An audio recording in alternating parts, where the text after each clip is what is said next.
said he was somebody else. After several hours of getting to know each other, we decided to break off with our current dates and start dating each other. Now, this was all done in about 4 hours. So I liked her because she was quick to make a decision. At first, it didn't go well, though. Her boyfriend wanted to kick my butt, and my girlfriend drove her car up on Phyllis's parents' rockery, which was never popular.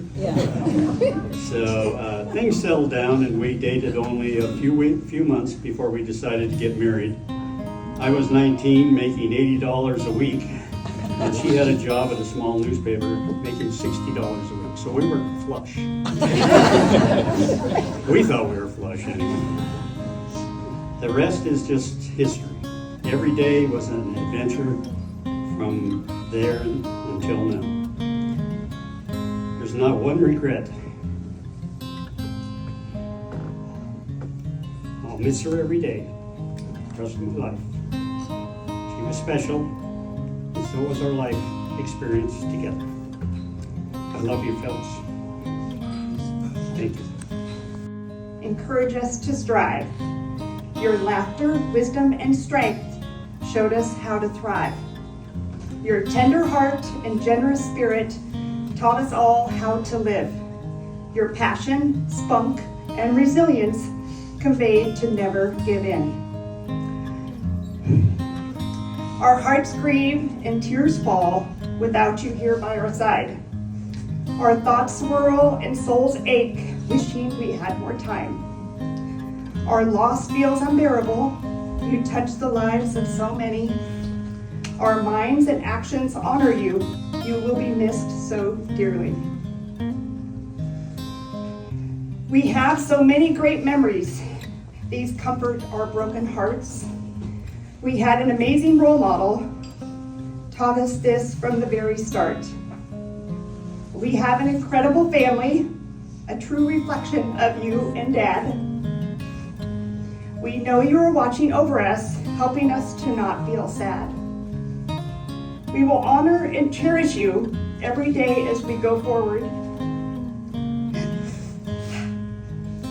We are all truly blessed for every moment that we got to share with you. Mom, you have made a forever and lasting impact on all of our lives.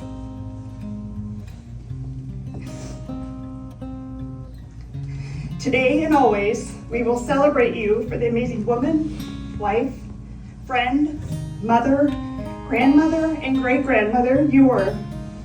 We love you, Mom. Beautiful balcony having wine with them. And he asked then too how much this all cost.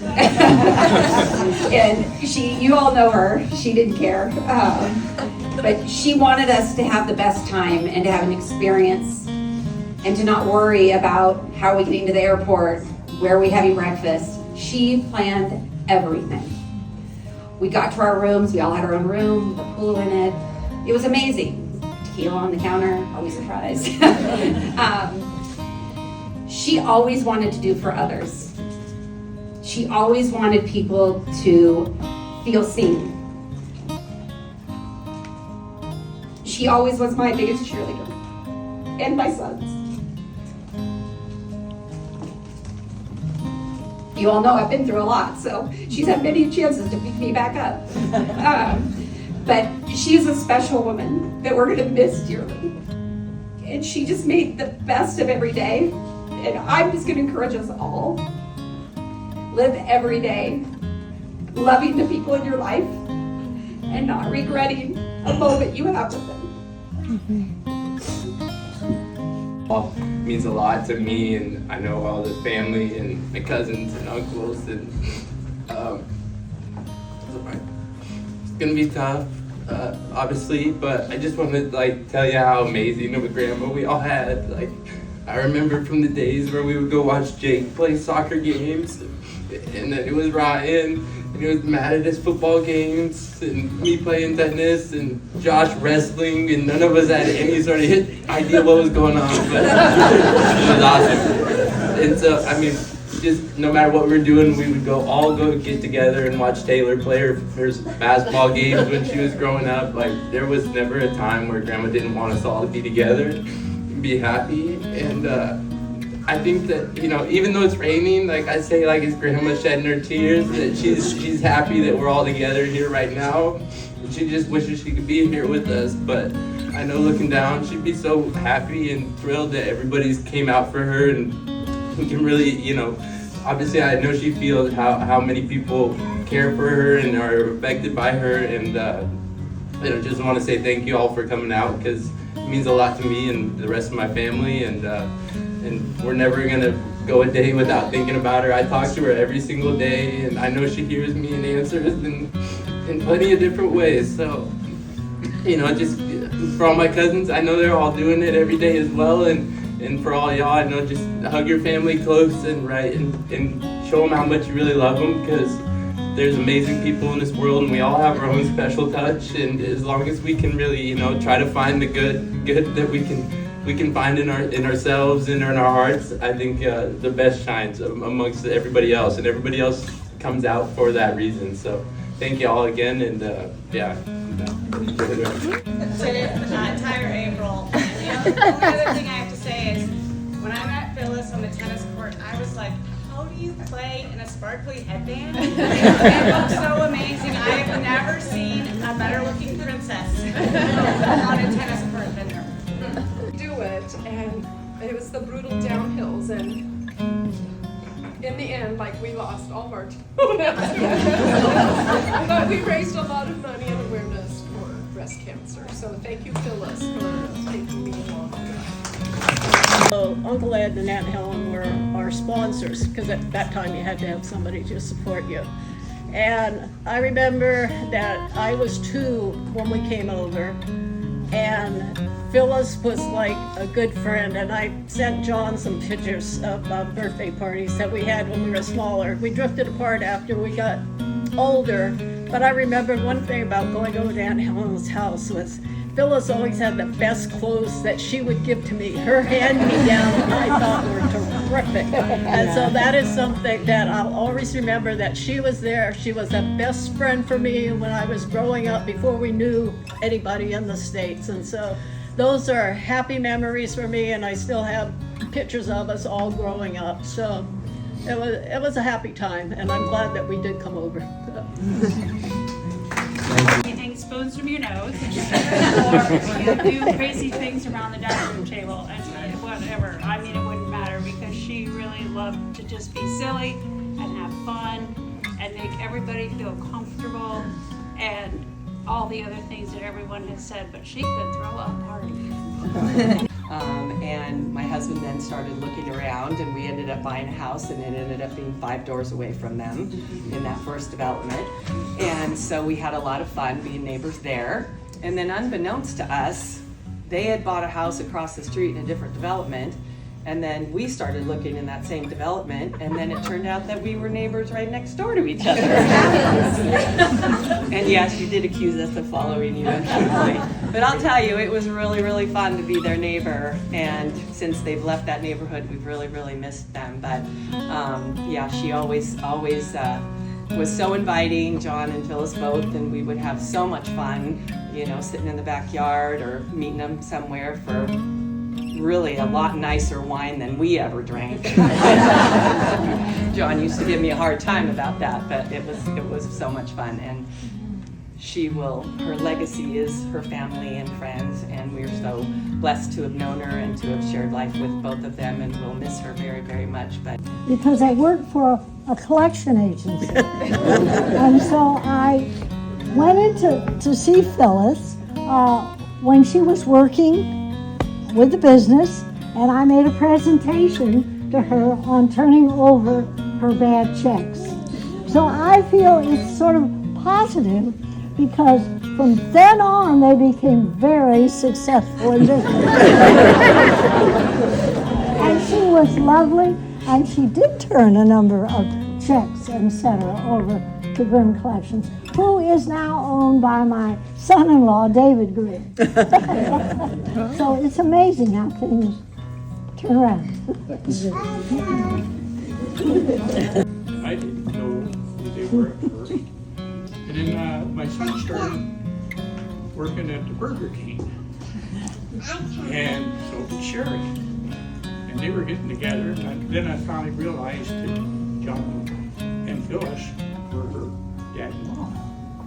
And I went there to get some more paint one day and wrote out a check. When we did that, back then it was checks, not credit cards or debit or whatever.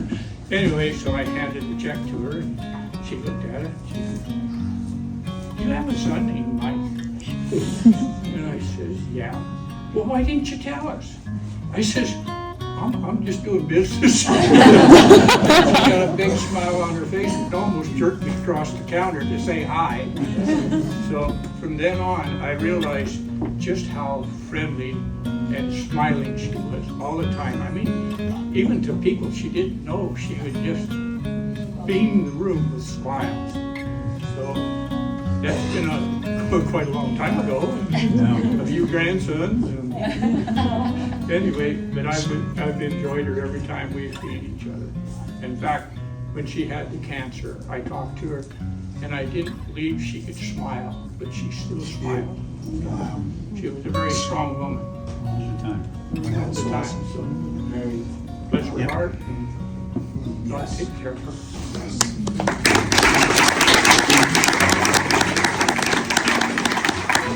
Stuff, and we all over there in the boat and stuff.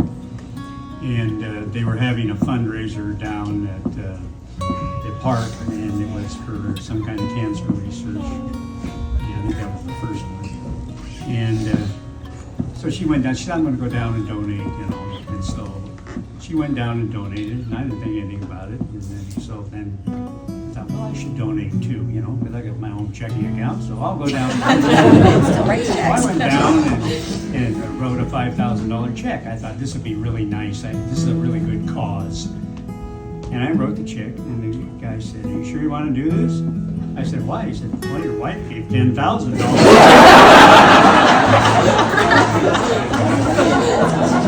She'd already outbid me." I said, "You just keep it all." She hadn't really got into donating the last few years, and it's pretty amazing how much help she has given her. Wow. Oh, I also forgot to When I first met Brett and Don when they came over, and I thought they were going to get kicked out of the community.